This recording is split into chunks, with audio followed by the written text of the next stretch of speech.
اور ساری گندگیاں یعنی بد اخلاقی کی جتنی شکلیں، جھوٹ ہے، غیبت ہے، ہوس ہے، لالچ ہے، ہاں، یہ جتنی گندگیاں ہیں ان سب سے نجات مل جاتی ہے اگر یہ حقیقت نصیب ہو جائے کہ کل میں نے شفٹ ہونا ہے، چیزیں گندگیاں ختم ہو سکتی، یعنی 1000 بیماریوں کا صحت کا ایک نسخہ اکسیر یہ ہے، ہزاروں بیماریوں کا نسخہ اکسیر یہ ہے، صحت اس سے ملے گی۔ اور اگر یہ نہیں ہے تو اتنی بیماریاں ہیں کہ بس اوقات آدمی حیرت ہی بھی رہے یہ بھی ایسا کر سکتا ہے، یہ بھی ایسی حرکت کر سکتا ہے، ہم میاں دنیا پرست کچھ بھی کر سکتا ہے، کچھ بھی کر سکتا ہے، اس سے کچھ بعید نہیں ہے، کچھ بھی کر سکتا ہے۔ رسول اللہ صلی اللہ علیہ وسلم نے ایک عجیب بات فرمائی، بلکہ سارے نبیوں کا ایک معقولہ ہے، وہ فرمایا کرتے تھے اذا فاتک الحیا ففعل ما شئت، جب اس سے حیا ختم ہو گئی نا یہ کچھ بھی کر سکتا ہے، کوئی چیز اس سے بعید نہیں، حیرت نہ کرنا کہ اس نے یہ بھی کیا ہے۔ شرم و حیا جب لحاظ ختم ہو جائے،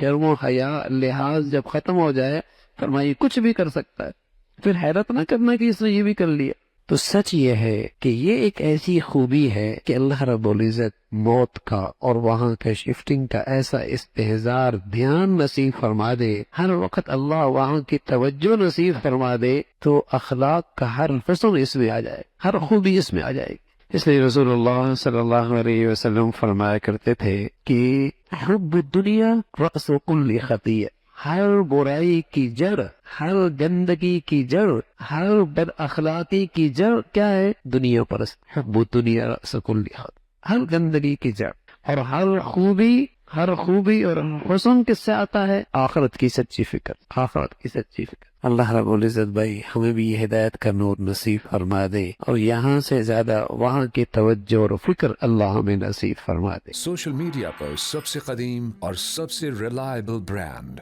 درس قرآن.com